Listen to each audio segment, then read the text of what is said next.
Running an ultramarathon is all about combining physical endurance, mental resilience, and strategy to get to that finish line. I'm Craig, this is Running Cafe, and whether you're taking on your first 50k or a 100 miler, plenty of things can go wrong in an ultramarathon. Having taken on almost 20 ultramarathons myself over the years, I've made plenty of mistakes, which at best have caused my race to be really hard and more difficult than it needed to be, or at worst, led to me having to pull out of DNF the race. In this video, I'll share the mistakes I've made so you don't have to. Number one, not training enough. If you don't put in enough volume of training, your body, you simply won't have enough cardiovascular fitness or muscular endurance to comfortably handle the demands of an ultra marathon, which, let's be honest, is a pretty challenging event to take on. So make sure you get enough training in during a training block. There's no magic number, everyone is different. To find out what works for you, I'd highly recommend using your past experiences, trial and error, talking to friends, family who've run ultramarathons in the past, checking out training plans, and I'll leave a really helpful article by Centurion Running on the subject below. Number two, doing the wrong type of training. So ideally during a training block, you want to mimic, wherever possible, the race day conditions. So for example, if you're doing a challenging ultra in the mountains with tons of hills, descents, lots of technical, tricky terrain, yet you spend your training block running most of the time through flat city roads on tarmac, it's really going to be a surprise and a challenge for you on race day because you'll be out of practice. Similarly, it's always good to have a blend, a combination of different sessions in your training block. So that could be things like easy runs, interval sessions, tempo runs, and also a key part in any training block is the long, easy run. So if you're spending the majority of your time doing fast sprints on an athletics track, for example, it may not be the best suited to train for an ultra marathon. Number three, bad decisions on race week. So you've got to race week, you've put lots of quality training in over a long time period,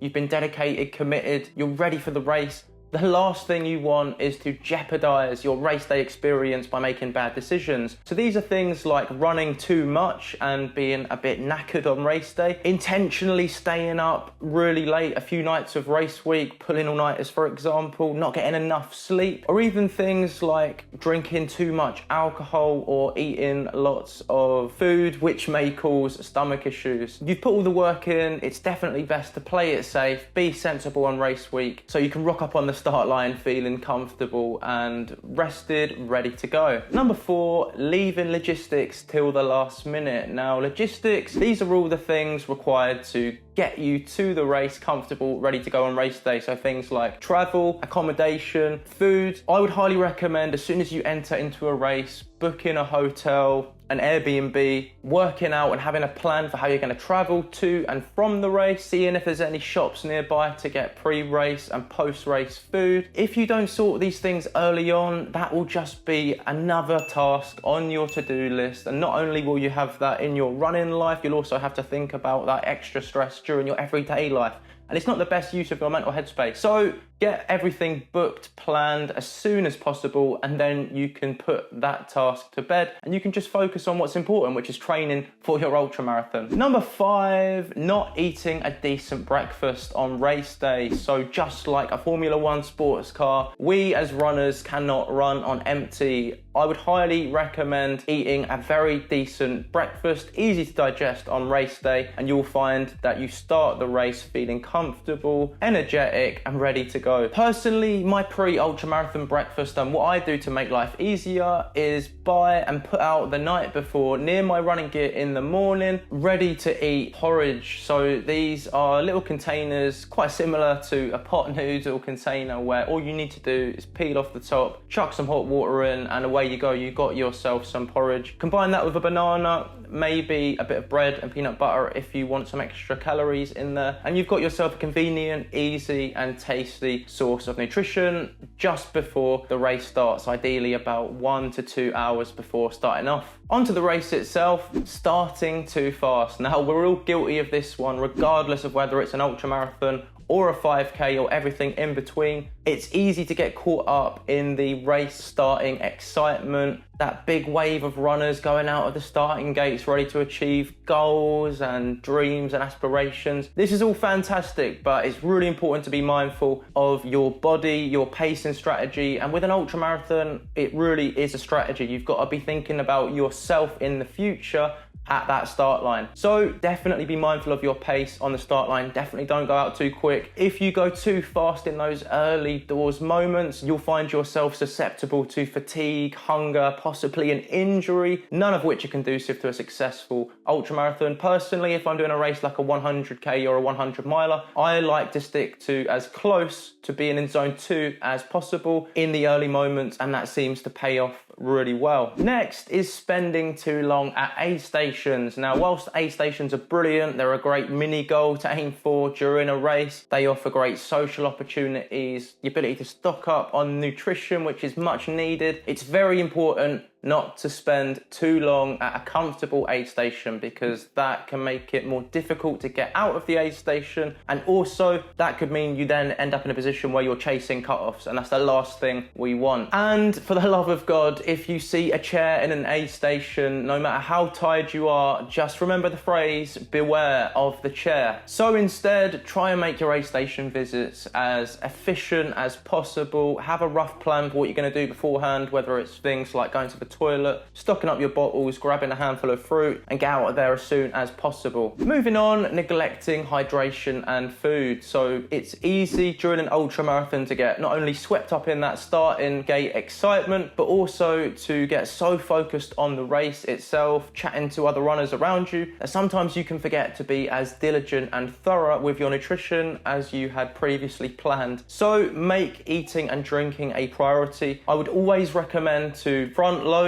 during an ultramarathon, eat and drink a lot during the first third of an ultra. That way, when you hopefully haven't got any stomach issues, you've got some decent nutrition in you already, and after that you'll feel much more comfortable, more stocked up, and more resilient to the challenges of an ultramarathon. Next is not being flexible with your plan. So the ability to adapt and change your pre-race plan mid-race is a fantastic quality for any ultra runner, and if you're not able to flex on the fly, then this can cause big issues for your race. So say for example you had a goal to be at a certain aid station by a certain time, but for whatever reason you're just in one of those down spells in the ultramarathon, the last thing you possibly want is to just hammer through that discomfort and get to that aid station by your predetermined goal. That can just lead to all kinds of problems, nutrition issues, fatigue, even increase the risk of injury. And the same goes for flexing nutrition and also gear during an ultramarathon. Next is trying new things on race day. Now, us ultra runners love to get creative, experimental, but there's a time and a place to try out new things. That's during training, not during the ultramarathon itself. Things like a brand new pair of shoes, which could cause blisters on race day, a brand new type of food, which could cause stomach issues, or even something as simple as wearing the mandatory kit requirement all in your race pack at the same time on race day for the first time. They're all things that you want to avoid if possible. Trying something new means you haven't had any practice in it, you don't have any experience doing that particular thing or wearing a particular clothing item, and if for some reason that thing doesn't agree with you, then it can cause major issues, which isn't what we want on race day. Moving on, ignoring early warning signs. So if you feel like you're getting a blister forming on your feet, chafing on a part of your body from the clothing you're wearing, or if you're feeling a little bit sick in the early stages of a race, the worst thing you can possibly do is ignore them, muscle through it, and just say, it'll be all right, it will sort itself out. From experience, 9 times out of 10, these problems don't sort themselves out without some form of action, some intervention. So whether that's stopping to put on a layer of anti-blister product on your feet, changing a clothing item, or putting on some Vaseline to prevent chafing, or slowing the pace down a little bit to ease stomach issues, fixing early problems from warning signs can pay dividends later on during the race. And believe me, you would be surprised at the amount of runners that actually end up DNF'ing races just because of something minor like chafing chafing or blisters. So identify early warning signs, don't ignore them, and fix them as quickly as possible. Moving on, and highly personal, is not having mental resilience tricks. Now, ultramarathons are not only a test of your physical endurance, they're also a test of your mental strength. There will be moments when the going gets tough, it feels difficult, it's hard, negative thoughts and self-talk can creep in, and if those negative thoughts, energy go unchallenged or they're not kept in check, that can cause you to go down a negative rabbit hole which can rapidly spiral out of control, and before you know it, you've talked yourself into DNF'ing when you could have fixed this negative self-talk with a mental resilience trick. So these are things like mantras, quotes from people you look up to, perhaps a video from a loved one, or even something like playing a mental game with yourself. There's plenty of mental tricks we can employ to increase our mental resilience when the going gets tough. And to wrap up this video, post-race, I've got 2 mistakes. Firstly, not celebrating. Now, it can be very easy for us runners to get to that finish line and immediately go online,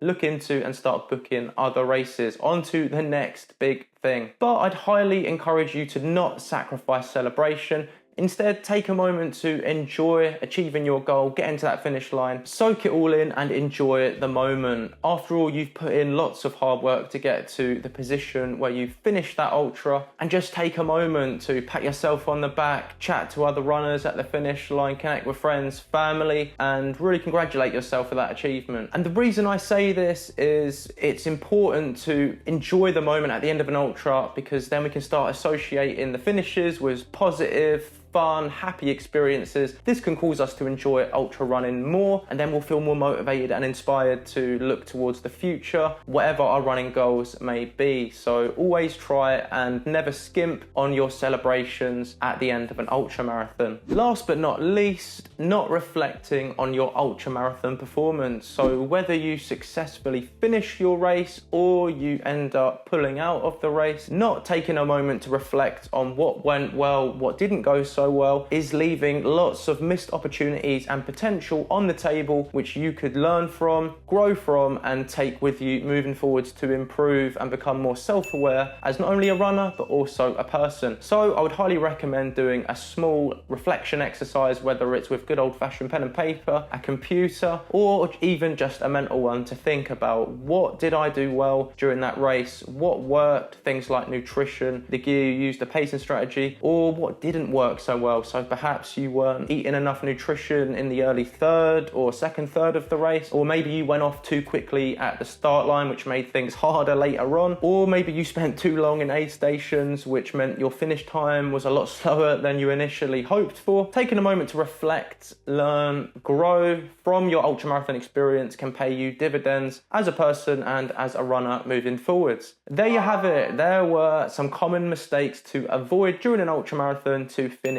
strong. Let me know what you thought in the comments. Have you got any other mistakes to avoid? I'd love to hear them, guys. Thanks very much for watching. I've been Craig. This is Running Cafe, and I'll see you again in the next one.